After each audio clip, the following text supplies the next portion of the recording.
Bueno, muy buenas tardes. Bienvenidos y bienvenidas al coloquio del departamento. Hoy tenemos pues como invitada a una egresada nuestra y como siempre pues haré una breve presentación de Claudia Ojeda, quien es nuestra invitada el día de hoy. Claudia Ojeda es egresada del Colegio Calazán Femenino y después Claudia pasó a la Universidad de los Andes. Actualmente Claudia es profesora asociada de la Universidad Estatal de California en Long Beach. Ella es bogotana, hizo su pregrado en física, graduándose de la Universidad de los Andes en el año 2004, con una opción en lengua y cultura francesa. Ya posterior a ello, en el 2005, hace una pasantía en física teórica en la Universidad de Lorraine, en Francia, y posteriormente Claudia recibe una de las 10 becas asignadas para estudiantes internacionales por la Universidad de París 11 en Orsay. Y así puede hacer su maestría en física de la materia condensada en la École Normale Supérieure de París, donde se gradúa en el año 2007. Posteriormente, sigue sus estudios de doctorado en la Universidad de París-Saclay en física experimental de la materia condensada, y allí pues se concentra en el estudio del transporte electrónico cuántico en el grafeno y finalmente pues termina exitosamente su tesis en el año 2010. Después de esto, Claudia viaja a Estados Unidos, se va a la Universidad de Maryland en College Park y dura haciendo un postdoc desde el año 2010 hacia el año 2012, donde siguió un poco en la línea que venía haciendo su doctorado estudiando el transporte electrónico, pero ahora en moléculas orgánicas y en materiales topológicos. Ya después de terminar allí en College Park, continúa su entrenamiento postdoctoral en la Universidad de California en Berkeley, donde realiza contribuciones muy importantes y publicadas a nivel internacional en el transporte electrónico en materiales bidimensionales y donde igualmente aprendió la técnica de espectroscopía de fotoemisión. Claudia integró el cuerpo de profesores de la Universidad Estatal de California en Long Beach en el 2015 como profesora asistente y como ya lo he mencionado al inicio, es promovida profesora asociada en el año 2021. Entonces, Claudia, pues es un gusto volverte a tener por acá en la universidad, aunque sea así un poco virtual. Y pues nada, adelante con la charla. Bueno, muchas gracias. Muchas gracias por la invitación y por la introducción. Bueno, estoy muy contenta de visitar de forma virtual de nuevo la universidad. Entonces, hoy quisiera hablarles de unas nanoestructuras que son moléculas S60. Entonces, para hacer el todo más atractivo, les puse que eran nanoestructuras de Da Vinci. Eh, y con estas nanoestructuras eh, se pueden estudiar transiciones de fase cuánticas de la materia. Entonces, pero todo, o sea, todo lo que puse en el abstract, o sea, lo voy a sustentar. Entonces, toda esta parte llamativa. Vamos a empezar con la parte de Da Vinci. Entonces, este es el C60, es una molécula de carbono, pues formada por 60 átomos de carbono que se organizan en un icosaedro truncado. ¿Me escuchan bien? Sí. Ok. Hasta ahora bien. Entonces, okay. Entonces este icosaedro truncado es una estructura geométrica muy interesante que apareció, bueno, hace mucho tiempo, pero aparece en un libro publicado hace el año 1500, la proporción áurea, de Luca Pacioli. Entonces Luca Pacioli comisionó a, a Da Vinci para que dibujara diferentes poliedros que están relacionados con lo que se conoce como el número de proporción áurea. Entonces es un número muy interesante. Aquí está el, el icosaedro truncado es la estructura en la que se organizan estos átomos de carbono.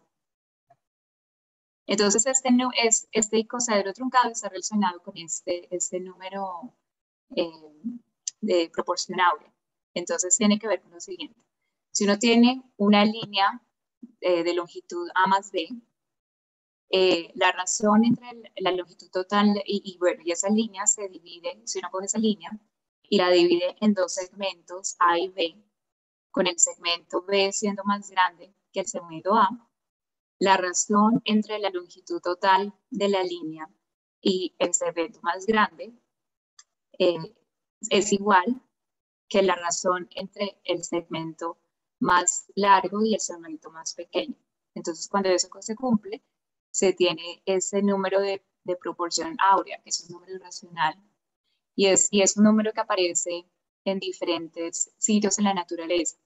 Entonces, en particular, para estos poliedros y para el icosaedro truncado, si uno coge tres rectángulos que siguen cuyos lados están relacionados por este número de proporción áurea y se colocan uno perpendicular con respecto al otro, se puede construir este icosaedro. Luego, si uno corta las esquinas, los lados por un tercio, entonces se encuentra uno bueno, entonces ese es el icosaedro en amarillo, después de colocar los rectángulos perpendiculares con respecto a los otros. Y cuando uno corta las puntas y los lados por un tercio, obtiene este icosaedro truncado. Entonces los triángulos, los lados del icosaedro, se vuelven pentágonos y hexágonos. Y la molécula de C60, los átomos de carbono, están acomodados, digamos que en los vértices de este icosaedro truncado. Entonces es una estructura muy interesante.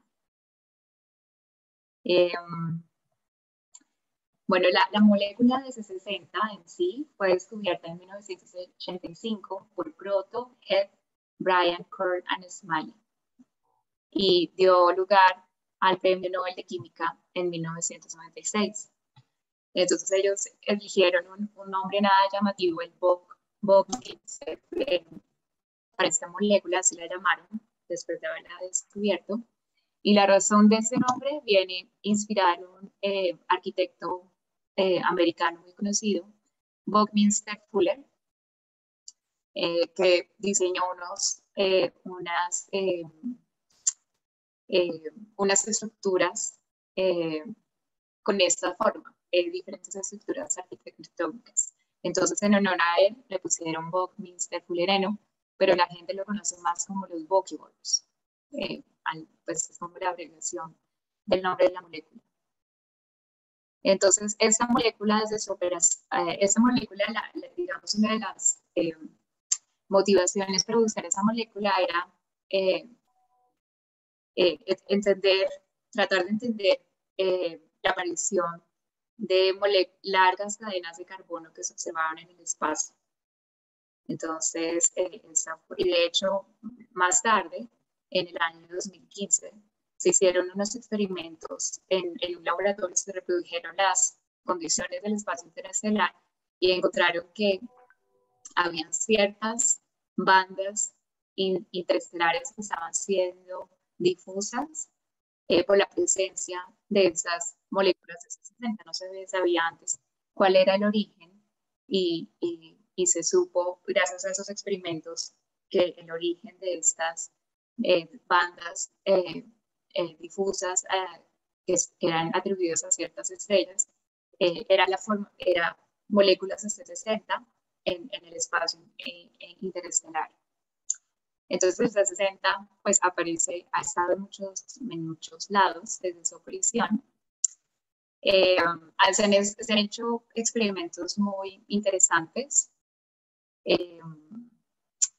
Las moléculas de C60 se han usado para verificar la dualidad onda-partícula de la materia.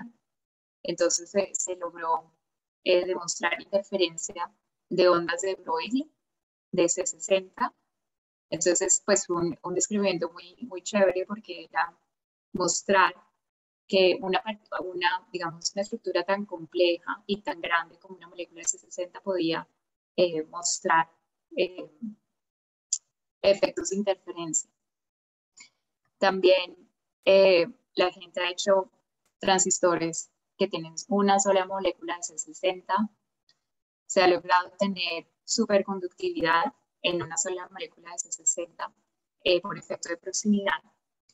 Y bueno, en los años 90 realmente el C60 estaba muy en la moda porque se descubrió que en un sólido de C60, si se dopa con metales alcalinos, se vuelve superconductor. Y en esa época, pues ya estaban los cuprates, que pena que no veo el término en español, que tenían una temperatura crítica más alta, pero si el C60 hubiera aparecido antes, hubiera llevado todo el show, porque la temperatura crítica de estos sólidos de moléculas de C60 es alrededor de 20 Kelvin. Este 60 ha llevado a ciertos científicos a encontrar cosas hasta que no existen. Entonces, esta es la desdicha del pobre C60. Entonces, ha traído muchas dichas, pero también desdichas. Y es que ese 60 fue también víctima de un caso muy famoso de mala conducta científica, como el fraude científico. Resulta que en los años 90, en los años 2000, al principio de los años 2000, había un científico en Bell Labs llamado Henry Schorn, que empezó a publicar cosas muy impresionantes, todas alrededor de semiconductores orgánicos, y en particular el resultado del C60, en el que muestra que podía hacer como un ajuste, como un tuning de la superconductividad en una película delgada de C60, o no en una película delgada, en un sólido, en un cristal de C60, y lo cual es sumamente difícil. Entonces él muestra en esos artículos, se publicaron múltiples artículos en Nature y Science, muestra cómo esta muestra, que es inicialmente aislante prácticamente, en algún momento se vuelve superconductora. Y esto, digamos, se trajo mucho furor y pues la gente estaba súper motivada para hacer experimentos en esta dirección. Sin embargo, después eran tantos los artículos que la gente empezó como a sospechar, y sobre todo que había muchos grupos en el mundo que trataban de reproducir esto y no lo lograban. Entonces se volvió una investigación. En particular hubo un científico muy famoso que todavía es efectivo en Cornell, Paul McGivney, que se dio cuenta que había algo raro, porque en dos artículos los datos parecían exactamente iguales, pero los ejes eran diferentes. Entonces aquí se abrió una investigación, se encontró que en realidad los datos eran falsos. Hubo un comité que viajó al Bell Labs y no encontraron ni muestras, ni cuadernos de laboratorio, ni datos. Entonces esto fue como una llamada al orden, y en American Physical Society ha habido como una campaña para que para que los coautores tuvieran como conciencia de su responsabilidad como coautor, y también diferentes agencias de financiación federales de financiación en los Estados Unidos también abrieron campañas para mostrar pues la gravedad de un fraude científico. Digamos, muchos grupos perdieron tiempo tratando de reproducir esos resultados, y también la carrera de muchos científicos que estaban asociados en esos artículos se vieron gravemente afectadas. Entonces aquí está pues los Nature, que está diciendo que está retrayendo, pues está quitando todos esos artículos porque... Claudia, perdona, ¿te puedes acercar un poco más al micrófono? Se te está oyendo un poco entrecortado. Ok, por supuesto. Entonces, esto fue, pues, es digamos, una de las desgracias del C60, y se ve aquí en Nature los artículos que fueron retractados.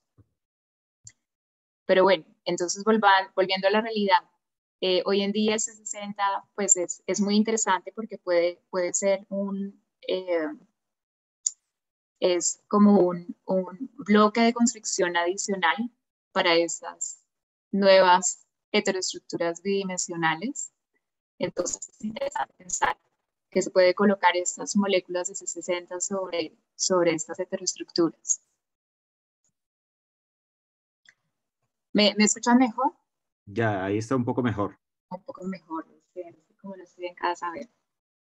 Bueno, entonces, bueno, entonces el outline de mi talk, de mi charla. Primero, voy a mostrarles resultados de C60 usando fotoemisión, espectroscopía de fotoemisión. Luego, la primera observación de la estructura de bandas en una película delgada de C60. Efectos de polarización de la luz y transición de fase cuántica en los fullerenos. Entonces, todo esto es usando la técnica de espectroscopía de fotoemisión con resolución en ángulo.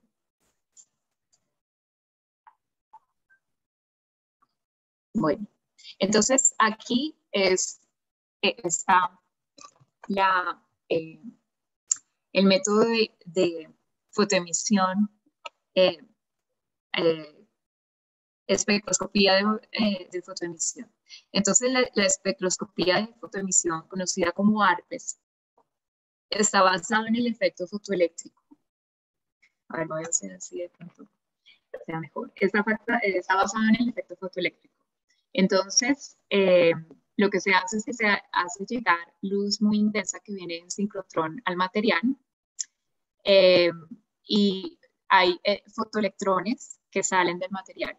Entonces, la energía cinética de estos fotoelectrones está dada por la energía de la luz y que incide sobre el material y la función de trabajo del material, que es básicamente la energía que necesitan los electrones de valencia para poder salir del material, y generalmente es muy alta, es del orden de 4 a 5 electronvoltios.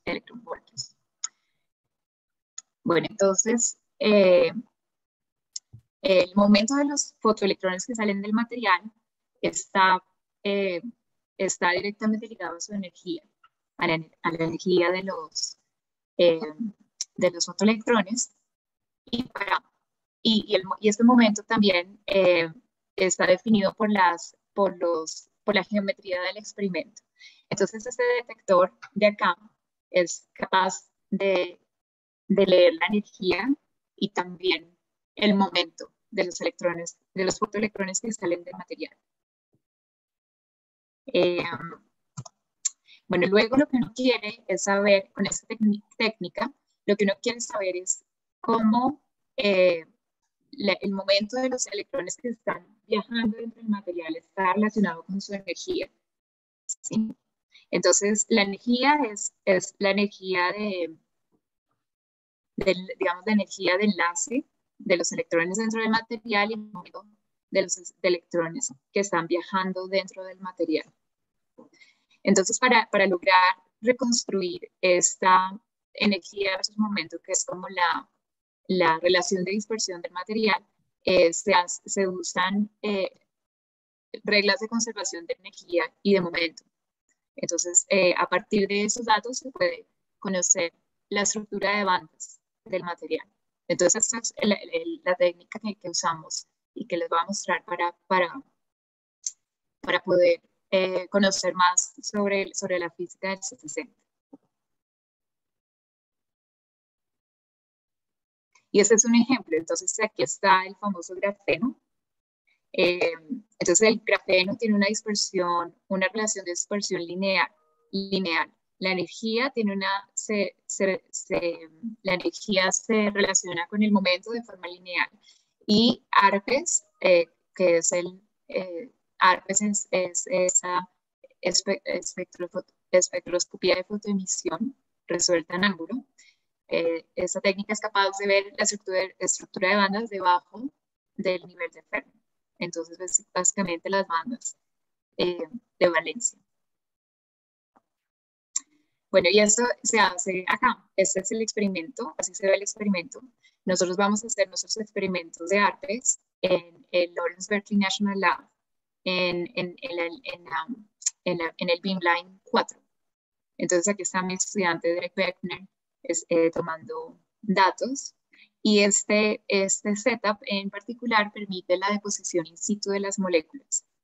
Entonces, la luz viene, hay cargas que se aceleran en el acelerador y generan una luz muy intensa y la luz va hacia diferentes experimentos. Uno de ellos es el experimento de ARPES, entonces la luz viene por acá, todo está en un vacío, en un super vacío del orden de 10 a la menos 10 Thor. Y aquí, en esta parte, esta media esfera, es el detector. Entonces, detrás del detector está la muestra y el detector es lo que está tomando, está capturando los fotoelectrones y está, digamos, midiendo la energía y el momento de esos fotoelectrones para poder reconstruir la estructura de bandas del material. Entonces, lo que tiene de chévere este beamline es que uno puede aquí colocar, hay una cámara de preparación de muestras y uno puede insertar aquí digamos que este accesorio que permite calentar y evaporar lo que uno le coloque adentro. Entonces, en nuestro caso, las moléculas S60 las podemos depositar in situ. Entonces, es una medida que va a ser muy limpia y una muestra que va a ser muy limpia. Entonces, tenemos un sustrato que les voy a decir más adelante, es bismuth selenide, que es un aislante topológico. Y le colocamos las moléculas de C60. Luego luego hacemos un experimento de difracción para ver si tenemos un filme delgado que sea de buena calidad, que sea cristalino. Entonces, esto se hace por difracción de electrones de baja energía.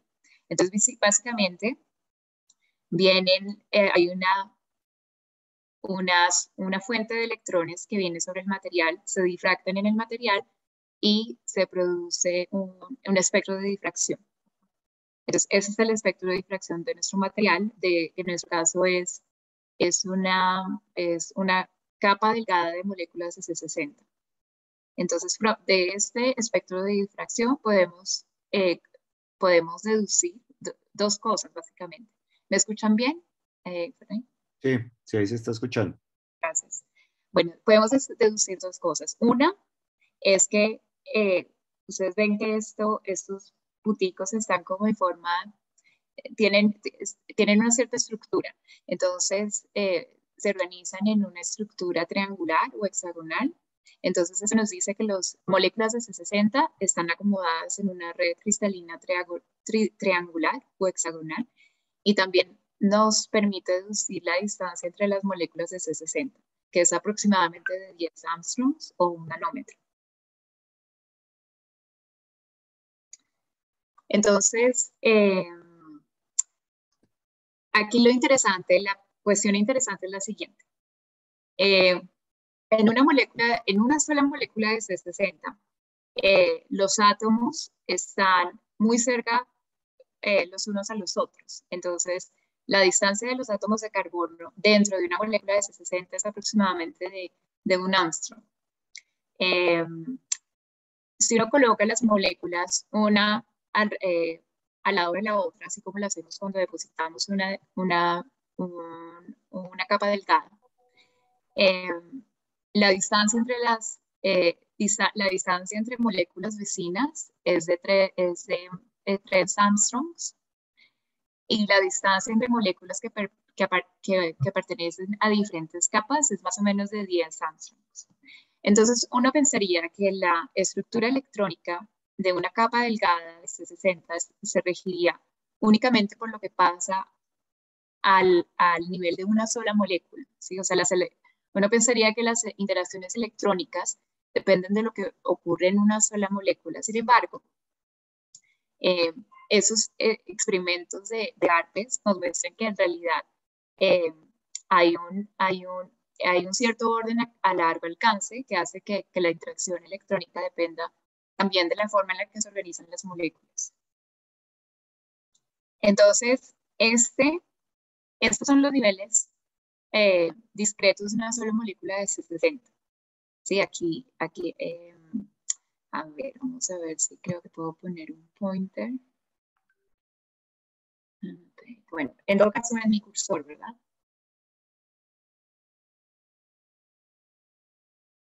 A ver, a ver, a ver. Bueno, creo que esto lo ven, ¿verdad? ¿Sí? Sí, Ok, el cursor. Entonces, esos son los niveles moleculares de la molécula. Entonces, esos son básicamente las bandas de valencia, que lo llamamos highest occupied molecular orbital, y ese es el segundo highest occupied molecular orbital, que es básicamente las bandas de valencia, ¿ok? Y en el caso de una película delgada, esos niveles discretos, atómicos, se vuelven manifolds, se vuelven bandas dispersivas. Entonces, en el experimento de Arbenz, cuando integramos sobre el momento, encontramos estas bandas que tienen un cierto ancho, ¿sí? Y esta técnica de espectroscopía ha evolucionado bastante con el tiempo y ahora podemos tener una resolución en ángulo. Entonces podemos ver cuál es la dependencia en momento, que es el nombre de la técnica, espectroscopía de fotoemisión resuelta en ángulo. Entonces aquí tenemos energía versus momento. ¿Okay? Entonces vemos que esas bandas, que son completamente planas en el caso de una sola molécula, se vuelven dispersivas en el caso para un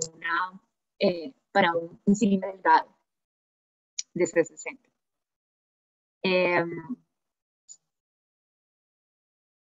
Okay.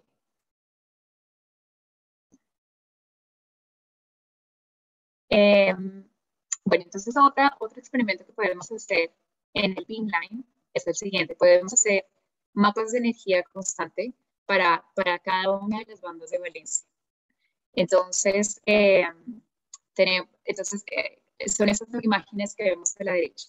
Entonces, esas imágenes, digamos, tan lindas de colores y como mostrando simetría, corresponden a un corte, a una cierta energía acá, eh,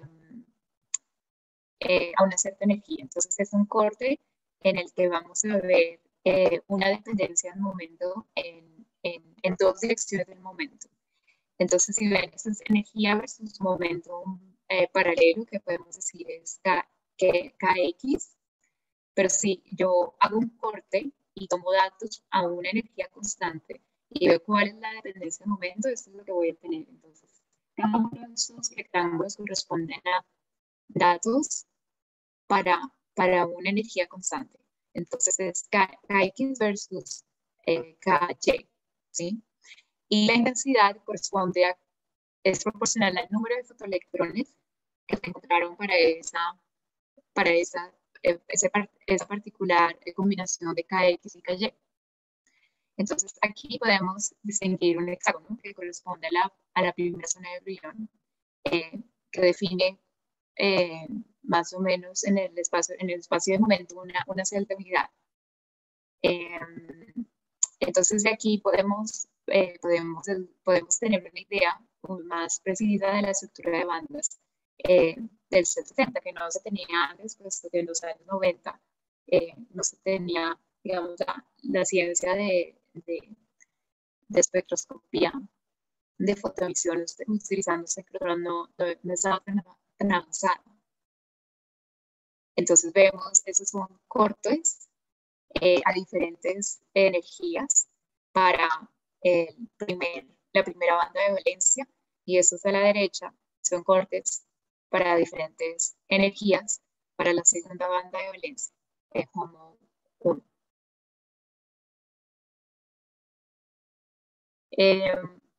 Bueno, entonces esta forma digamos, de esta celda unidad en el espacio recíproco en forma de hexágono es consecuencia de la forma en la que se organizan las moléculas. ¿Sí? Entonces, sabemos de nuestro efecto de difracción que vimos antes, que las moléculas se organizan en esta red cristalina triangular o hexagonal, y una red triangular o hexagonal en el espacio directo es también una red triangular o hexagonal en el espacio recíproco. en el momento. Entonces, digamos, este hexágono que vemos aquí es consecuencia de la forma en la que las moléculas se organizan sobre el substrato. Entonces, digamos que el C60 no es amigo de todos los sustratos, sí, hay una cierta preferencia. Y sabemos que encontramos que hay un sustrato que es de, digamos, de agrado del C60 y es el aislante topológico bismuto de selenio, este de acá. Entonces, este fue muy famoso hace unos años porque tiene propiedades muy interesantes, pero resulta, nosotros esperábamos que una de esas propiedades topológicas pudieran ser transmitidas al C60 por efecto de proximidad, pero no fue lo que observamos, ¿sí? Simplemente es un sustrato muy bueno para el C60. Hicimos cálculos teóricos en los que encontramos algo interesante, y es que ese sustrato en particular impone restricciones en la orientación de las moléculas de C60. Entonces, aquí está el cálculo de la energía por átomo de C60 en función de la distancia de la superficie con respecto a la superficie del sustrato. Y vemos que la curva por la que tenemos una más baja energía corresponde a un hexágono. Entonces, este hexágono hace referencia al hexágono del C60 y este pentágono al pentágono del C60. Entonces, quiere decir que el C60 prefiere tener un hexágono puesto sobre el sustrato que un pentágono. Y esto impone un cierto orden en la orientación de las moléculas. Entonces, por eso es que funciona el ACAS. Entonces, esta es digamos, una simulación del depósito de las moléculas in situ en el experimento. Entonces, mientras estuvimos cerca, podemos colocar una capa delgada de las moléculas de C60.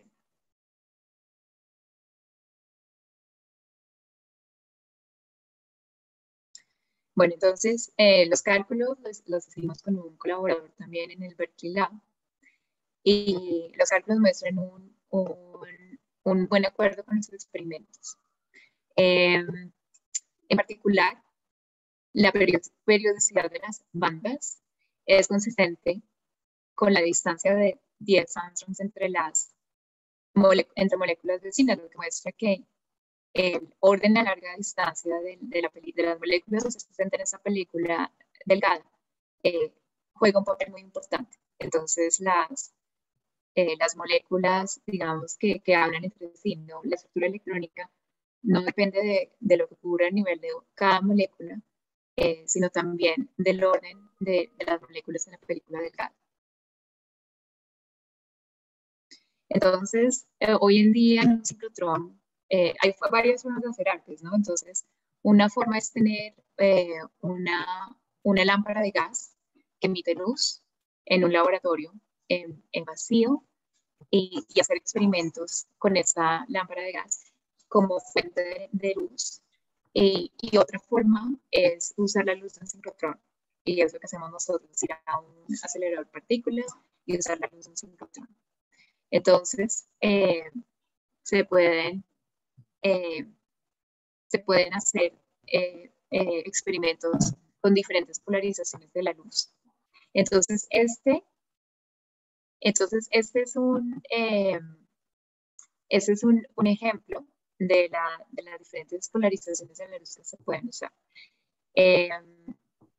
Aquí está este plano de la muestra, y viene e incide la luz. Entonces, la luz puede ser polarizada de forma ortogonal al plano de la muestra o paralelo al plano de la muestra. Entonces, la luz azul se llama luz polarizada ortogonal o perpendicular, y la luz roja, luz polarizada en el plano, porque esa luz digamos, tiene una componente que es paralela al plano de la muestra.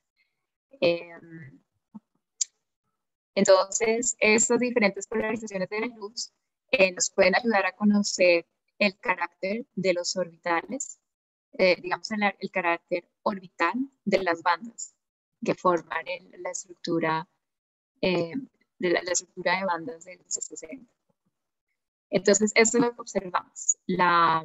Esos son esos son los mismos datos a una energía constante, usando una polarización de la luz que es perpendicular al plano de la muestra, en azul, y una polarización de la luz que es paralelo al plano de la muestra, en rojo. Entonces, se ven ciertamente diferencias. Entonces, aquí lo que ven es HOMO, eh, la primera banda de valencia y la segunda banda de valencia. Entonces, eh, digamos que parece que hay ciertos orbitales que son sensibles a una cierta polarización de la luz. Y esto se ve mejor acá. Entonces, aquí tenemos la estructura de bandas. Entonces, la imagen anterior era un corte en energía y aquí tenemos energía versus momento. Okay, entonces, aquí tenemos las bandas que se observan eh, con las diferentes polarizaciones de la luz. Entonces, esta es perpendicular al plano de la muestra y en rojo paralelo al plano de la muestra. Entonces, algo que no puede hacer es calcular el dicroísmo, que es básicamente sustraer la intensidad con las dos polarizaciones de la luz. Y luego lo que podemos hacer, entonces de ahí vemos que hay, digamos, ciertas partes de estos band manifolds que son más sensibles a una polarización de la luz que a la otra, ¿sí? Y en esta banda de acá vemos que diferentes polarizaciones de la luz hacen salir diferentes dispersiones. Entonces, el origen de esto es el siguiente. Uno puede coger esta señal e integrarla en momento, y eso es lo que se obtiene, ¿sí? Entonces, en azul es básicamente esta intensidad integrada en momento, usando luz polarizada, eh, eh, usando luz polarizada perpendicular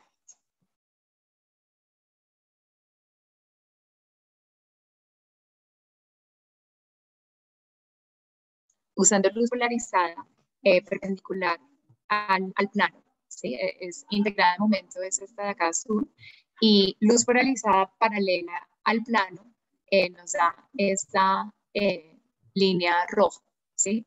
Entonces, lo que observamos es que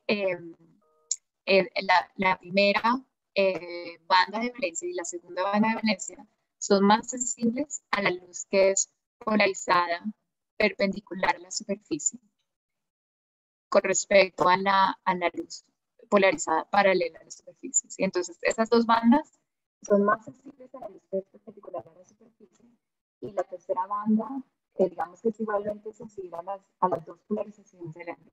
¿Sí?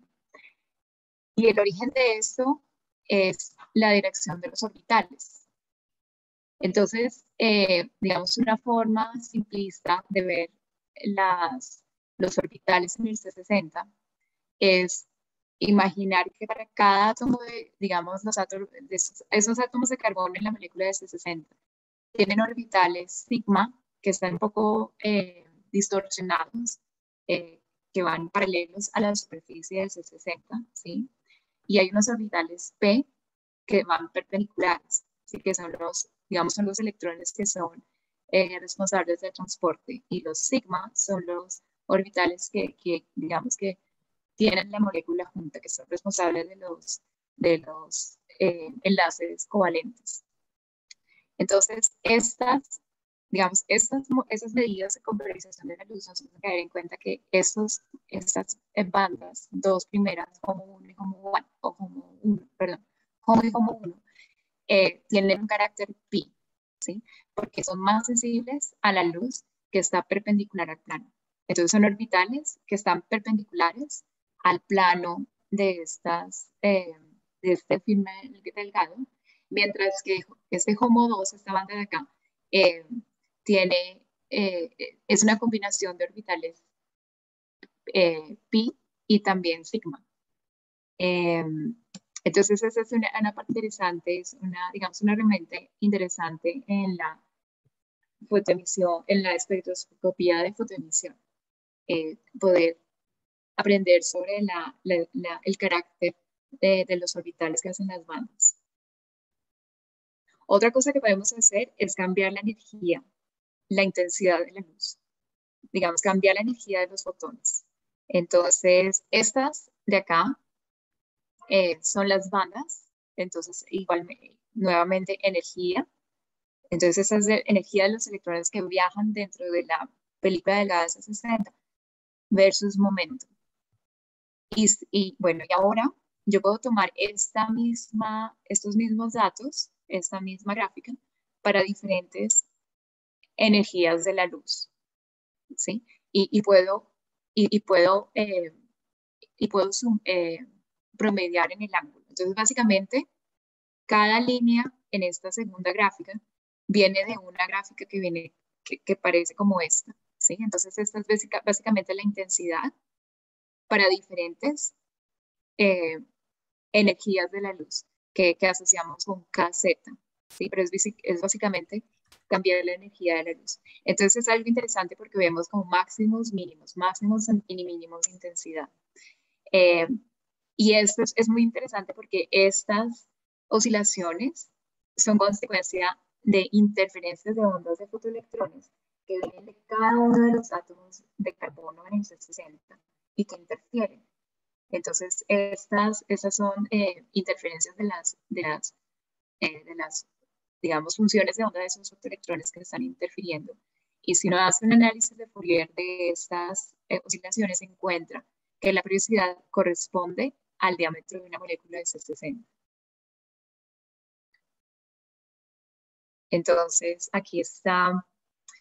Esta es una gráfica que muestra la intensidad que corresponde a la fase de esas oscilaciones. Entonces, haciendo un análisis de Fourier, podemos ver cómo cambia la fase de esas oscilaciones para diferentes momentos y vemos, que esa fase, digamos, cambia de forma diferente según los diferentes orbitales. Para las primeras dos bandas, la fase no cambia tanto en las energías correspondientes a cada banda. Sin embargo, para la tercera banda, la fase cambia bastante. Entonces, eso también, digamos, es un indicio que los orbitales que hacen las primeras dos bandas son diferentes de los orbitales, digamos, que componen esta tercera banda. Entonces, si la frecuencia dominante son más o menos 7.5 angstroms, que es el tamaño de una sola molécula de C60. Bueno, entonces, digamos, la última parte de mi charla, perdón, tiene que ver con transiciones cuánticas, transiciones de fase cuánticas en el C60 cuando se dopa con átomos de potasio. Entonces, algo que se puede hacer en este beamline es también, mientras se hacen experimentos, se pueden colocar átomos de potasio que básicamente dopan el material, el filme delgado. Entonces, básicamente colocamos las moléculas de 60 y luego se colocan átomos de potasio. ¿Sí? Bueno, entonces, ¿cuál es la motivación de eso? La motivación de eso es que, como les había dicho en un principio, en los años 90 se demostró que si uno crece un cristal de moléculas de C60 y lo intercala con potasio, con metales alcalinos como el potasio o el rubidio, el cristal de C60 puede volverse superconductor, ¿sí? Entonces, eso es diferente a crecer, digamos, depositar una película delgada. En este proceso para crear cristales se hace por deposición de vapor químico, no sé cómo se dice así, chemical vapor deposition. Entonces se coloca en un horno, se colocan, digamos, polvo de moléculas de C60, digamos, cristales muy pequeñiticos. Se hace pasar dentro de un quartz, dentro de ese quartz, en el horno se hace pasar constantemente un gas inerte y se calienta por un largo tiempo a una temperatura constante y eventualmente van a crecer en el extremo opuesto del Claudia, no se te oye bien, no se te oye bien lo ok, último que dijiste. ok. Entonces, lo que decía es que la forma de crecer un cristal de C60 es muy diferente a la forma en la que se deposita una película delgada. ¿Me escuchan mejor? Sí, Mm, tal vez. sí, ahí está mejor, Claudia. Ok, entonces, bueno, ok, gracias. Entonces, básicamente, se crecen cristales. A partir de cristales muy pequeñitos se puede crecer un cristal grande y se puede intercalar eh, moléculas de potasio. Para depositar una película delgada, lo que hacemos es depositar las moléculas de C60 y luego depositamos potasio. En todo caso, el cristal de C60, eh, cuando se le dopa con estos metales alcalinos, se vuelve superconductor con una temperatura de transición de 18 kelvins. Entonces, eso es lo que nosotros observamos cuando depositamos potasio. Esta es la estructura de bandas, ¿sí? Entonces, energía versus momento. Aquí vemos HOMO y HOMO 1. HOMO 1. Entonces, la primera banda de valencia y la segunda banda de valencia. Y a medida que colocamos más y más 60, las bandas se mueven rígidamente hacia abajo, ¿sí? Eso es esperado porque, digamos, se le está dando electrones al sistema y se está dopando en electrones. ¿Sí? Entonces, digamos, el potencial químico se está moviendo hacia arriba, hacia la banda de conducción. Entonces, lo que vemos acá es que de forma muy misteriosa aparece esta banda a un electronvolt por debajo del nivel de Fermi, ¿sí? Que por mucho tiempo no logramos explicar. Hicimos el experimento varias veces y cada vez es consistente, o sea, el resultado siempre era una estructura de bandas muy precisa. Esa banda que aparece acá corresponde a un dímero. Entonces son moléculas con un átomo de potasio. A medida que seguimos dopando, llegamos al régimen en el que el, se sabe que el FIME delgado debe ser superconductor. O ese régimen en el que sabemos que el cristal de C60, un cristal de C60 se vuelve superconductor. Es el régimen en el que se tiene K3C60. Es decir, se tienen 3 átomos de potasio por cada molécula de C60. Es este de acá, esta banda de acá. Entonces, digamos, el C60 pasa de ser un aislante a ser aquí un conductor. Entonces, cuando comparamos la estructura de bandas del K360 con el C60, luce bastante diferente. Estas dos bandas de valencia se vuelven prácticamente una sola acá. Y cuando comparamos lo que ocurre cuando usamos diferentes polarizaciones de la luz, entonces esta vez polarización de la luz polarizada circularmente, entonces hacia la derecha o hacia la izquierda, ¿sí? Entonces vemos aquí partes de las bandas, digamos que tienen una mayor intensidad cuando la luz está polarizada hacia la derecha, hacia la derecha en el caso del azul.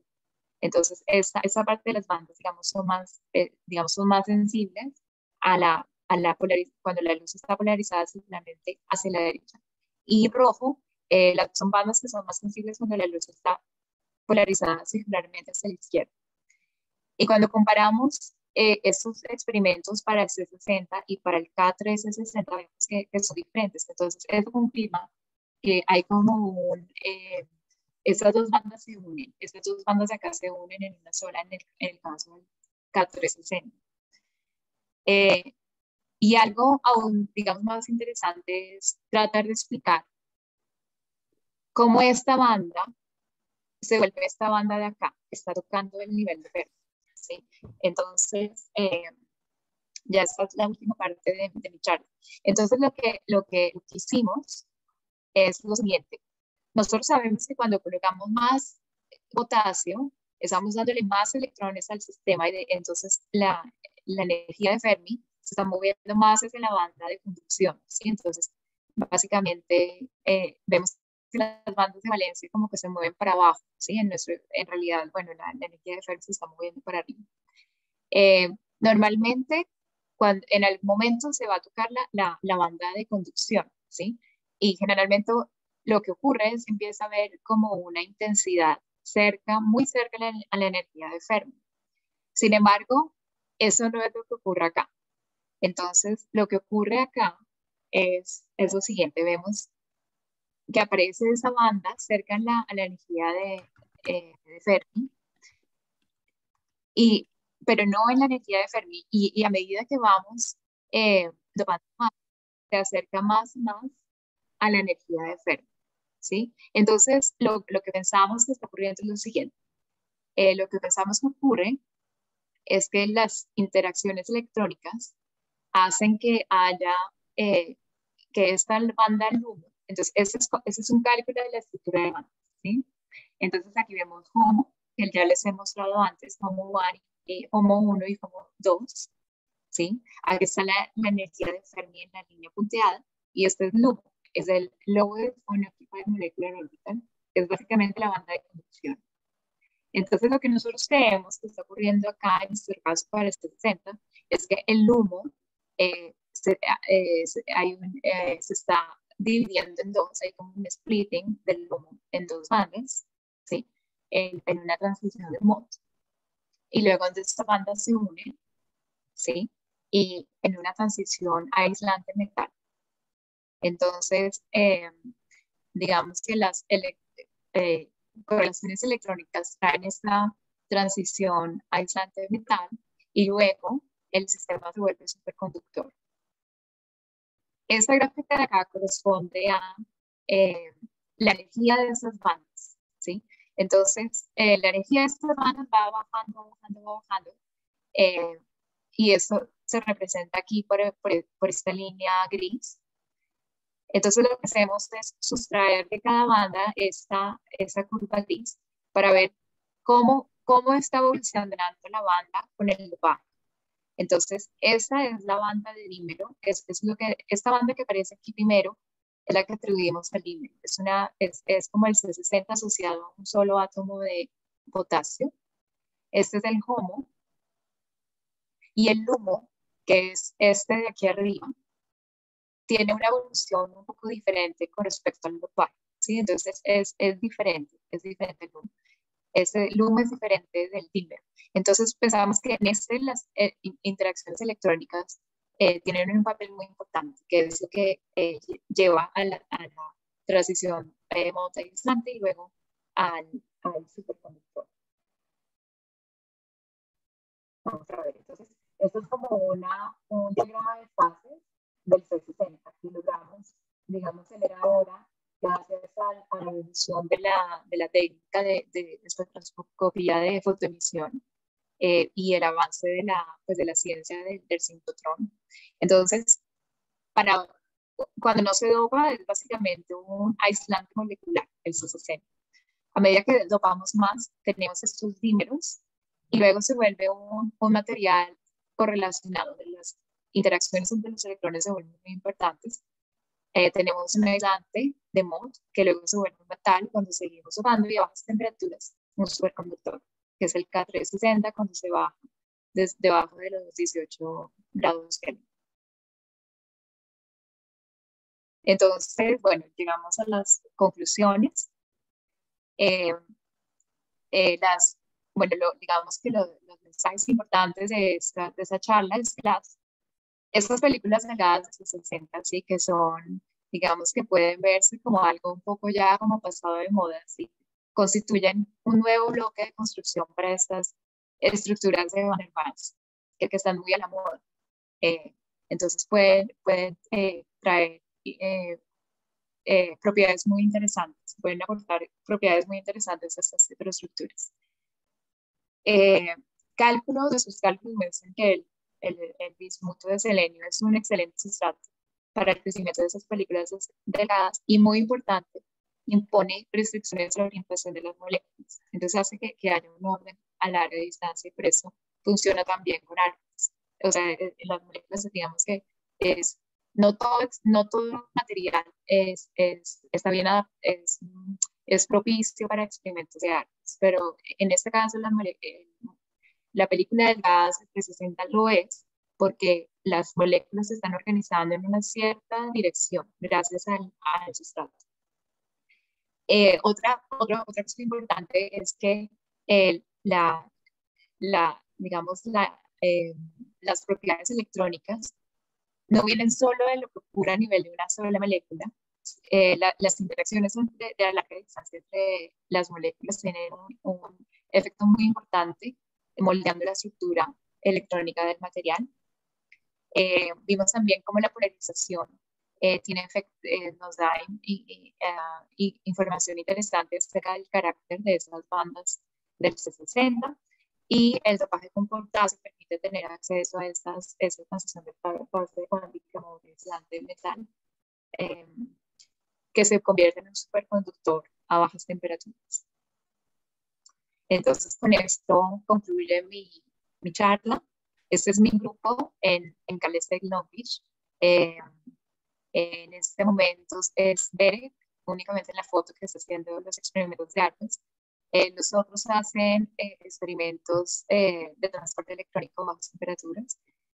Todo lo que mostré hoy en esta charla está resumido en estas tres publicaciones. Esperemos que esté disponible pronto. Y esos experimentos fueron en colaboración con el grupo de Alessandra Lanzara en Berkeley, que fue digamos, el grupo con el que colaboré siendo postdoc y con quien aprendí el método. Mi jefe de postdoc era Alex Settel, con quien hice transporte, pero al final de postdoc empecé a trabajar también con Alessandra. Drew fue el estudiante con el que hice los primeros experimentos y ya ahora son mis estudiantes quienes hacen los experimentos. Jeff Newton y Matt Griffin hicieron los cálculos. Entonces, esta es otra foto de mi grupo para mostrarles también que este es mi laboratorio, algunas fotos de mi laboratorio en Long Beach, donde hacemos los experimentos de transporte. Nos interesamos no solamente, de hecho no hacemos transporte en moléculas C60, es muy difícil. Nos interesamos en materiales en los que efectos de campos cristalinos, eh, efectos de topología, traen estados interesantes y exóticos. Nos interesamos, por ejemplo, en materiales de Kitaev, en el que las interacciones entre los átomos son diferentes de acuerdo digamos, a la dirección del enlace.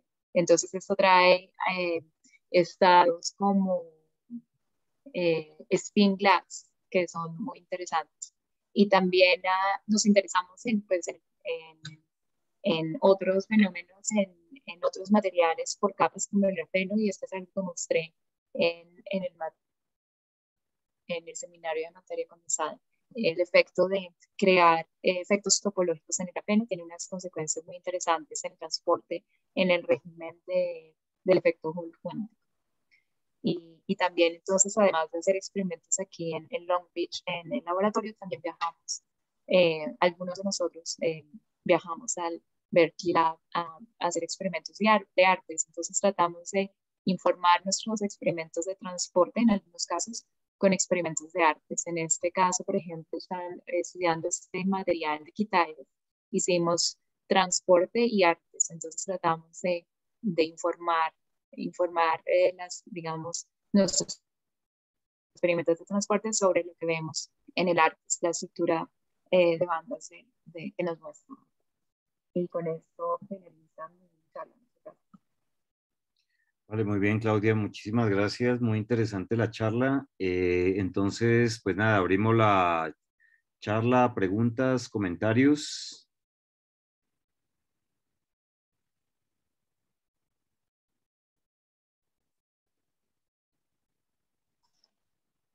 Vamos a ver quién, mientras piensan algunas preguntas, no sé si alguien quiere opinar. Yo tengo una pregunta para empezar, Luis. Claudia. Sí, sí. Cuando hacen estas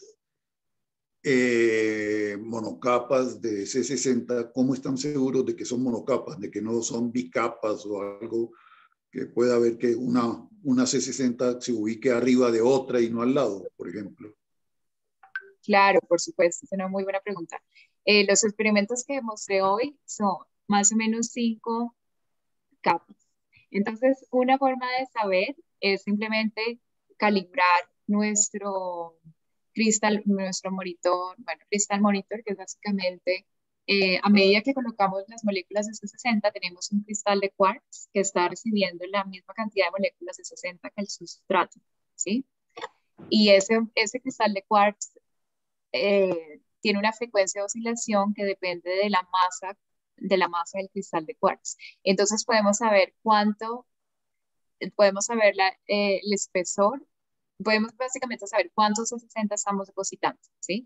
Entonces lo que hacemos es primero hacer un test en el que depositamos una cierta cantidad, luego sacamos la muestra y hacemos microscopía de Atomic Force Microscopy, microscopía de fuerza atómica, para saber, digamos, cuál es el espesor de la capa delgada que depositamos y así calibramos nuestro Crystal Monitor, nuestro, digamos, cristal de quartz.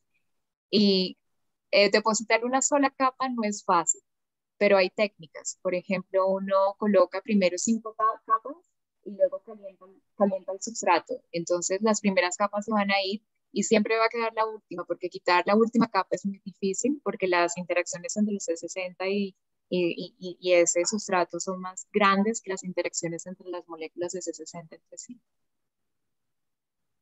Vale, muy Sí. bien, gracias. Muy bien, ¿alguien tiene alguna otra pregunta, comentario?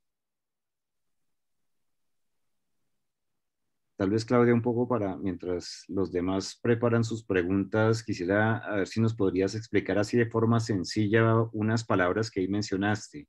Lo que es un aislante topológico, para los que de pronto no conocen mucho estas palabras, y lo que es una transición de Mott. Correcto. Bueno, entonces el aislante topológico. El aislante topológico, entonces es un aislante. eh, Quiere decir que hay un gap entre la banda de conducción y la banda de valencia. Hay niveles de energía en los que los electrones eh, no se les permite vivir, digamos que no, son energías que son prohibidas para los electrones. Sin embargo, eh, en el aislante topológico la superficie es conductora. Entonces, eh, a pesar de que el cristal en sí, es aislante, en la superficie es siempre conductora, ¿sí? Esto tiene que ver con la propiedades de la estructura de bandas del material. Eh, eh, Tiene que ver con un juego entre, digamos, hay 2 factores importantes. Eh, Simetría por time reversal symmetry y también efectos de correlación de los electrones. Entonces, eso lleva como consecuencia que se tenga este aislante topológico. El, el, el material en sí es aislante, pero la superficie es conductora. Y una propiedad muy interesante de la superficie es que electrones que tienen el spin de los electrones está dado el momento. Entonces, electrones moviéndose, digamos, hacia la derecha siempre van a ser spin up y electrones moviéndose a la izquierda van a ser siempre spin down. Es una propiedad muy interesante del aislante topológico que puede ser utilizado también eh, para eh, aplicaciones. Y lo otro es, ¿qué era? Que es, que es un aislante de mod. Un aislante de mod. Entonces, se puede Ahora apagan la música por ahí alguien. estar escuchando reggaetón. A mi hija le encanta, pero se me olvidó mencionar, muy importante, en esta foto están mis dos hijas, que Luis y Fernández conocen. Chloe, que está mirando por otro lado, pero aquí está él, y Emma Rosita. Entonces, Chloe tiene 5 años y Emma Rosita tiene 2. Y a Chloe le encanta el reggaetón, entonces me acordé del reggaetón. Pues. Bueno, el aislante del mod. Entonces, en un aislante, eh, hay, como había dicho, hay niveles de energía que no están permitidos para los electrones y es un gap de energía que es bastante grande. Eh, eh, la mecánica cuántica, uno de los logros de la mecánica cuántica es poder explicar los materiales, ¿sí? Poder predecir si un material es metálico o o si un material es aislante, ¿sí? Usando simplemente mecánica cuántica. Fue uno de los grandes logros de la mecánica cuántica. Sin embargo, hay materiales en el que la correlación entre los efectos de correlación entre los electrones es bastante importante. Y la mecánica cuántica ya no es capaz eh, de, de distinguir o de decir ese material es metal o conductor.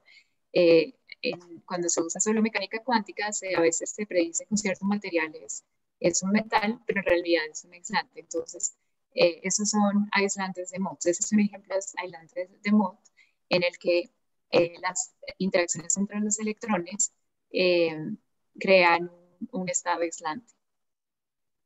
Vale. Entonces, hay un Muy gap. bien. Sí, Claudia, aquí Laura Zamudio nos pregunta que también qué es un material correlacionado. ¿Qué significa? Bueno, un material correlacionado es un material en el que la interacción entre los electrones es muy importante. Entonces, eh,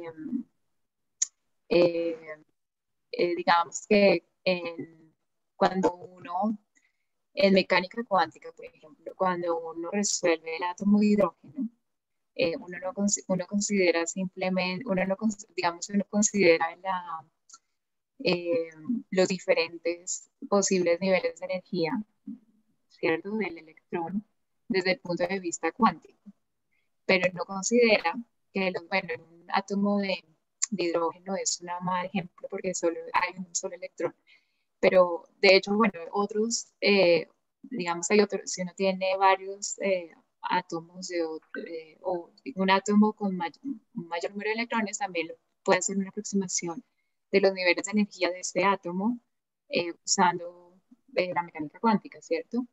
Pero, sin embargo, ah, digamos, es una versión simplista porque hay que tener en cuenta que los electrones, hay una interacción de Coulomb entre los electrones. Entonces, el material correlacionado es un material en el que la interacción entre los electrones es importante. Esto es, por ejemplo, si uno ve la tabla periódica, eh, eh, los, las, los elementos que están en el 3D, los elementos como en el vanadio, eh, el iridio, van a traer al material efectos importantes de interacción electrónica. Entonces, eso es lo que se llama eh, un material correlacionado, cuando las interacciones de Coulomb tienen un efecto muy importante. Vale, muy bien. No sé si alguien tiene alguna otra pregunta. Pueden intervenir.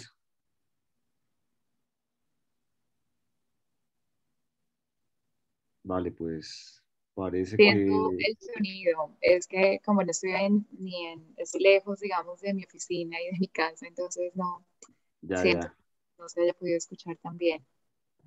No, pero en su gran mayoría ya se escuchó muy bien. Bueno, pues si no hay ninguna pregunta ni ningún otro comentario ni por escrito, pues nada, Claudia, te agradecemos mucho. Excelente charla y felicitarte por ese trabajo tan exitoso que vienes haciendo. Muchas gracias, Entonces, gracias. Bueno, Claudia, adiós. bueno, Adiós. entonces, hasta luego a todos. Chao. Gracias. Adiós. Gracias.